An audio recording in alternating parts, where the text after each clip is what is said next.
नमस्कार दर्शक बंधु जय जगन्नाथ 2025 मसीहा आपण जीवन में अनेक शुभ फल आनीदब आपण जीवन में अनेक परिवर्तन आणव। मिथुन राशि रे किपरि फलाफल रहिबो 2025 मसीह आज आसंतु आलोचना करैबा।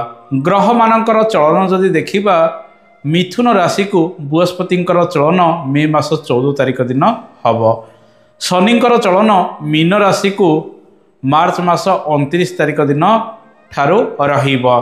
राहु केतुंकर चलन मध्य ए वर्ष हब। राहु कुंभ को आसीबे एवं केतु सिंह राशि को आसीबे मे मास 18 तारिख दिन। ए वर्ष अनेक परिवर्तन आपणक राशि रे घटिबाकू जाउची। विशेषकर बहु दिन धरी आपणक राशि रे शनिंकर अशुभ फल मिलुतला। शनि ए वर्ष आपणक राशि दशम चलन करेंगे अनेक शुभ फल गुड़िक वृद्धि कराइबे। किंतु ए वर्ष आपणक राशि रे बृहस्पति चलन शुभरे रहिबो नाही। ए वर्ष अनेक क्षेत्र में उन्नति घटिबो। शनि जे कि कर्मर कारक ग्रह आपणक जीवन में शुभ फल गुड़िक वृद्धि कराइबे। गुरु सुधी ए वर्ष रहिबो नाही तथापि शुभ मांगलिक कार्य गुड़िक आपण रवि सुधी करें। ए वर्ष स्वास्थ्य को नहीं आपन टिके सावधानता अवलंबन करेंगे।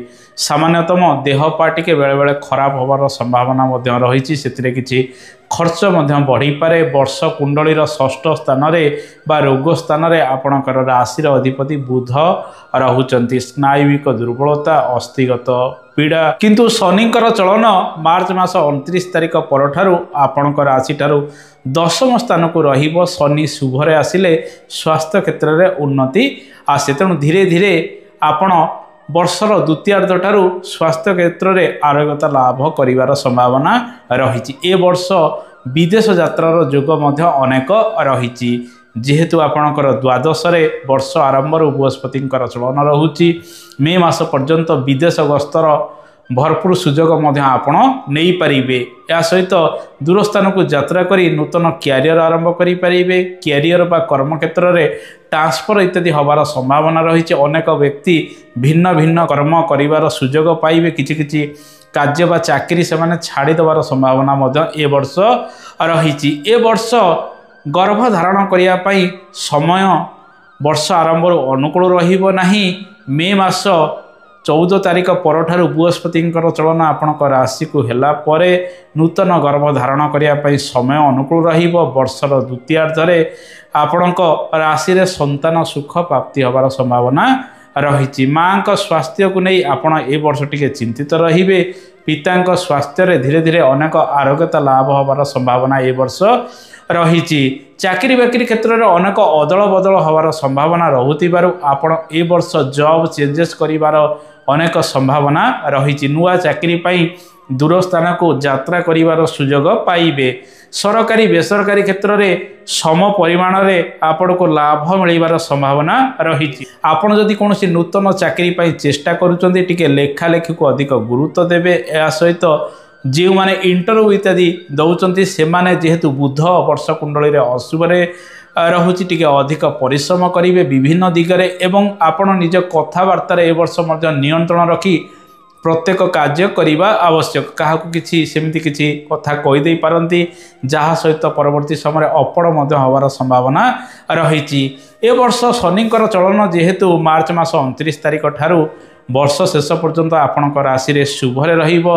शनि दशम चलन कले विशेषकर विभिन्न कर्म क्षेत्र में आपण को सफलता देइथांती। यांत्रिक कर्म, कृषि संबंधित कर्म, कंस्ट्रक्शन संबंधित कर्म, लुहा हार्डवेयर, तेल संबंधित कर्म क्षेत्र में आपण ए वर्ष अनेक सफल होई पारंती। जो माने नूतन चाषबास आरंभ करने चाहूँगी ए वर्षटी से द्वितीयार्धरे अनेक शुभ फल गुड़िक प्रदान करिब। राहुंकर चलन वर्ष आरंभ शुभरे रहुतिबारु इंटरनेट संबंधित काम, केमिकल, ड्रग्स, मेडिसिन, राजनीति इत्यादि कर्म क्षेत्र में आपण किसी ना किसी सफल हवा सहित इलेक्ट्रिकल इलेक्ट्रोनिक ये सब डिजिटल मीडिया कार्य क्षेत्र में आपण सफल हो पारती। दर्शक बंधु आपणकर राशि अधिपति वर्ष कुंडली अशुभरे रहुतिबारु विलंबरे आपण सफलता पाइबे। किंतु ବର୍ଷର ଦ୍ୱିତୀୟାର୍ଦ୍ଧରେ ଶନିଙ୍କର ଚଳନ ଶୁଭରେ ରହିବ। ସ୍ଥିରତା ମେ ମାସ 14 ତାରିଖ ପରଠାରୁ ବର୍ଷ ଶେଷ ପର୍ଯ୍ୟନ୍ତ ଆସିବ। ନୂଆ କାମ ଆରମ୍ଭ କରିବେ। ଏହା ସହିତ ବେପାର ବାଣିଜ୍ୟରେ ଅନେକ ଉନ୍ନତି ଆସିବାର ସମ୍ଭାବନା ରହିଛି। ପାର୍ଟନରସିପ୍ରେ ବା ଭାଗିଦାରୀରେ କୌଣସି ନୂତନ ବ୍ୟବସାୟ ଗୁଡ଼ିକ ବର୍ଷର ଦ୍ୱିତୀୟାର୍ଦ୍ଧରେ ଆରମ୍ଭ କରିବାର ସମ୍ଭାବନା ରହିଛି। ବର୍ଷର ପ୍ରଥମାର୍ଦ୍ଧରେ ବ୍ୟବସାୟ ବାଣିଜ୍ୟରେ ଅଧିକ ନିବେଶ କରିବେ ଏବଂ ଅଳ୍ପ କିଛି ଲାଭ ପାଇବାର ସମ୍ଭାବନା ମଧ୍ୟ ରହିଛି। ଏ ବର୍ଷ ଆପଣ ଅଧିକ ଋଣ ନିଅନ୍ତୁ ନାହିଁ, ଯେହେତୁ ଆପଣଙ୍କର ବର୍ଷ କୁଣ୍ଡଳୀର ଦ୍ୱିତୀୟ ସ୍ଥାନରେ ମଙ୍ଗଳଙ୍କର ଚଳନ ରହୁଛି। ମଙ୍ଗଳ ମଧ୍ୟ ସେଠାରେ ନିଚସ୍ଥ ହୋଇ ଚଳନ କରୁଛନ୍ତି। ଏ ବର୍ଷ ଯେମିତି ରୋଜଗାର ହେବ ସେମିତି ମଧ୍ୟ ଖର୍ଚ୍ଚ ବୃଦ୍ଧି ବିଭିନ୍ନ କ୍ଷେତ୍ରରେ ଲାଗି ରହିବ। ଘର ପରିବାର ପାଇଁ କୌଣସି ଋଣ ମଧ୍ୟ ଏ ବର୍ଷ ଆପଣ ନେବାର ସମ୍ଭାବନା ରହିଛି। ତେଣୁ ଅଧିକ ଋଣଗ୍ରସ୍ତ ହୁଅନ୍ତୁ ନାହିଁ। ଯେତିକି ଋଣ ନେଇଛନ୍ତି ତାକୁ ସୁଝିବା ପାଇଁ ଏ ବର୍ଷ ଚେଷ୍ଟା କରନ୍ତୁ। ଯେଉଁମାନେ ବିଦେଶ ଗସ୍ତ କରିବା ପାଇଁ ଚାହୁଁଥିଲେ ଏ ବର୍ଷଟି ସେମାନଙ୍କ ପାଇଁ ମେ ମାସ ପର୍ଯ୍ୟନ୍ତ ଅନେକ ଶୁଭ ଫଳ ଗୁଡ଼ିକ ପ୍ରଦାନ କରିବ। ଦର୍ଶକ ବନ୍ଧୁ, ଏ ବର୍ଷ ଆପଣଙ୍କ ରାଶିରେ ଗୁରୁ ସୁଧି ରହିବ ନାହିଁ, କିନ୍ତୁ ମେ ମାସ 14 ତାରିଖ ପରଠାରୁ ଆପଣଙ୍କ ରାଶିକୁ ବୃହସ୍ପତିଙ୍କର ଚଳନ ରହିବ। ବୃହସ୍ପତି ଆପଣଙ୍କର ସପ୍ତମ ସ୍ଥାନକୁ ଦୃଷ୍ଟି ଦେବେ। ମିଥୁନ ରାଶିର ବ୍ୟକ୍ତିମାନେ ଏବଂ ମିଥୁନ ଲଗ୍ନର ବ୍ୟକ୍ତିମାନଙ୍କ ପାଇଁ ବିବାହ କାର୍ଯ୍ୟ ଗୁଡ଼ିକ ସମ୍ପାଦିତ ଅଧିକ ବର୍ଷର ଦ୍ୱିତୀୟାର୍ଦ୍ଧରେ ହେବାର ସମ୍ଭାବନା ରହିବ ଏବଂ ବିବାହ ପ୍ରସ୍ତାବ ଗୁଡ଼ିକ ଫାଇନାଲ ହେବାର ସମ୍ଭାବନା ମଧ୍ୟ ବର୍ଷର ଦ୍ୱିତୀୟାର୍ଦ୍ଧରେ ଅଧିକ ରହିବାର ସମ୍ଭାବନା ରହିଛି। ଦାମ୍ପତ୍ୟ ଜୀବନରେ ମନମାଳିନ୍ୟ ବର୍ଷ ଆରମ୍ଭରୁ ସାମାନ୍ୟତମ ହେବାର ସମ୍ଭାବନା ରହିଛି। ଜୀବନସାଥୀଙ୍କର ସ୍ୱାସ୍ଥ୍ୟକୁ ନେଇ ଆପଣଙ୍କର ଚିନ୍ତା ଟିକେ ଲାଗି ରହିବ। ମେ ମାସ 14 ତାରିଖ ପରଠାରୁ ଦାମ୍ପତ୍ୟ ଜୀବନରେ ସୁଖ ବଢ଼ିବ ଏବଂ ଜୀବନସାଥୀଙ୍କ ସହିତ ସୁଖଦ ସମୟ ଗୁଡ଼ିକ ଅତିବାହିତ ମଧ୍ୟ ଆପଣ କରିପାରନ୍ତି। ବର୍ଷ ପାରିବାରିକ ଜୀବନରେ ଦେଖିବା ଆପଣଙ୍କର ଚତୁର୍ଥ ସ୍ଥାନରେ କେତୁଙ୍କର ଚଳନ କିଛି ଦିନ ପର୍ଯ୍ୟନ୍ତ ରହିବ। ଶନିଙ୍କର ପ୍ରଭାବ ଆପଣଙ୍କର ଚତୁର୍ଥ ସ୍ଥାନକୁ ରହୁଥିବାରୁ ଏବଂ ବର୍ଷ କୁଣ୍ଡଳୀରେ ବୁଧ ଅଶୁଭରେ ରହୁଥିବାରୁ ପାରିବାରିକ ଚାପ କିଛି ରହିବ। ମହିଳାମାନେ ଅଧିକ ବ୍ୟସ୍ତତାରେ ମଧ୍ୟ ଏ ବର୍ଷ ରହିପାରନ୍ତି। ଘର ପରିବାରର କାର୍ଯ୍ୟ ଗୁଡ଼ିକ ହେବ, କିନ୍ତୁ ସେଥିରେ ଅଧିକ ପରିଶ୍ରମ ଏବଂ କିଛି କଳହର ବାତାବରଣ ମଧ୍ୟ ସାଙ୍ଗସାଥୀଙ୍କୁ ନେଇ ସମୟ ସମୟ ଉପୁଜିବାର ସମ୍ଭାବନା ରହିଛି। ମାଙ୍କ ସ୍ୱାସ୍ଥ୍ୟକୁ ନେଇ ଚିନ୍ତିତ ରହିବେ। ବନ୍ଧୁଙ୍କ ସହିତ କିଛି ମତଭେଦ ଏ ବର୍ଷ ମଧ୍ୟ ହେବାର ସମ୍ଭାବନା ରହିଛି। ପୁରାତନ ଗୃହର କାର୍ଯ୍ୟ ଗୁଡ଼ିକ ତ୍ୱରାନ୍ୱିତ ହେବ। ପଡ଼ି ରହିଥିବା ଘରର କାର୍ଯ୍ୟ ଗୁଡ଼ିକ ବିଳମ୍ବରେ ସାଧିତ ହେବାର ସମ୍ଭାବନା ମଧ୍ୟ ଏ ବର୍ଷ ରହିଛି। ଏ ବର୍ଷ ଲଭ୍ ଲାଇଫ୍ କ୍ଷେତ୍ରରେ ଗୁପ୍ତ ସମ୍ପର୍କ ଗୁଡ଼ିକ ଅଧିକ ବଢ଼ିବାର ସମ୍ଭାବନା ରହିଛି। ଶୁକ୍ର ବର୍ଷ କୁଣ୍ଡଳୀର ଅଷ୍ଟମ ସ୍ଥାନରେ ରହୁଥିବାରୁ ପ୍ରେମରେ ତୀବ୍ରତା ଆସିଲେ ମଧ୍ୟ ପ୍ରେମରେ ମଧ୍ୟ ବିଘ୍ନ ଉପୁଜିବାର ସମ୍ଭାବନା ରହିଛି। ଯଦି କାହାକୁ ଆପଣ ଭଲ ପାଉଛନ୍ତି କଥାବାର୍ତ୍ତା ଠିକ୍ ଠାକ୍ କରିବେ ଆପଣଙ୍କର ଲ ପାର୍ଟନରଙ୍କ ସହିତ, ନଚେତ୍ ଏ ବର୍ଷ କିଛି ଡିଷ୍ଟର୍ବାନ୍ସ ହେବାର ସମ୍ଭାବନା ରହିଛି। ଧୀରେ ଧୀରେ ମେ ମାସ 14 ତାରିଖ ପରଠାରୁ ବୃହସ୍ପତିଙ୍କର ଚଳନ ଆପଣଙ୍କ ରାଶିକୁ ହେଲା ପରେ ବର୍ଷର ଦ୍ୱିତୀୟାର୍ଦ୍ଧରେ ଲଭ୍ ଲାଇଫ୍ରେ ଟିକେ ସ୍ଥିରତା ଆସିବାର ସମ୍ଭାବନା ରହିଛି। ଏ ବର୍ଷ ଆପଣଙ୍କର ଭାଗ୍ୟାଧିପତି ଶନି ଦଶମ ସ୍ଥାନରେ ଚଳନ କରିବେ। ଦଶମ ସ୍ଥାନରେ ଶନି ବିଭିନ୍ନ କର୍ମକ୍ଷେତ୍ରରେ ଆପଣଙ୍କୁ ସଫଳତା ଗୁଡ଼ିକ ପ୍ରଦାନ କରିବେ।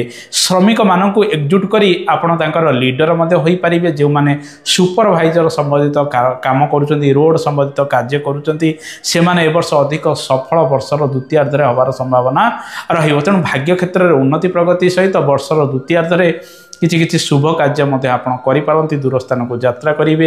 କ୍ୟାରିୟର ପରିବର୍ତ୍ତନ କରିବାର ଅନେକ ସୁଯୋଗ ଆପଣଙ୍କ ପାଖକୁ ଆସିବ। ଚାକିରି ମଧ୍ୟ ଛାଡ଼ିପାରନ୍ତି ଏବଂ ଦୂର ସ୍ଥାନକୁ ଗସ୍ତ କରିବାର ସୁଯୋଗ ଏ ବର୍ଷ ଆସିବ ଏବଂ ସାମାନ୍ୟ ସ୍ୱାସ୍ଥ୍ୟକୁ ନେଇ ବର୍ଷ ସାରା ଅଳ୍ପ ବହୁତ ଆପଣ ଚିନ୍ତିତ ମଧ୍ୟ ରହିପାରନ୍ତି।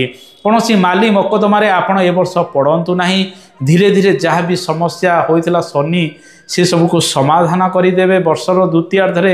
ତେଣୁ ବର୍ଷର ପ୍ରଥମାର୍ଦ୍ଧରେ ଆପଣ ଅଧିକ ସତର୍କ ରହି ପ୍ରତ୍ୟେକ କାର୍ଯ୍ୟ ସେ ଦିଗରେ କରିବା ଆବଶ୍ୟକ। ଆସନ୍ତୁ ଜାଣିବା ଏ ବର୍ଷ କେଉଁ କେଉଁ ପ୍ରତିକାର ଗୁଡ଼ିକ କରିବା ଆବଶ୍ୟକ। ଏ ବର୍ଷ ଯେହେତୁ କିଛି ଗ୍ରହ ଶୁଭରେ ରହୁଛନ୍ତି ଏବଂ କିଛି ଗ୍ରହ ଅଶୁଭରେ ରହୁଛନ୍ତି, ବୃହସ୍ପତିଙ୍କର ଚଳନ ବର୍ଷ ସାରା ଅଶୁଭରେ ରହୁଥିବାରୁ ପାଚିଲା କଦଳୀ ଗୋମାତାକୁ ଗୁରୁବାର ଦିନ ଖାଇବାକୁ ଦିଅନ୍ତୁ। ବୁଟ ଡାଲି ସହିତ ଗୁଡ଼ ମିଶାଇ ଗୋମାତାକୁ ପ୍ରତ୍ୟେକ ଗୁରୁବାର ଦିନ ଖାଇବାକୁ ଦିଅନ୍ତୁ।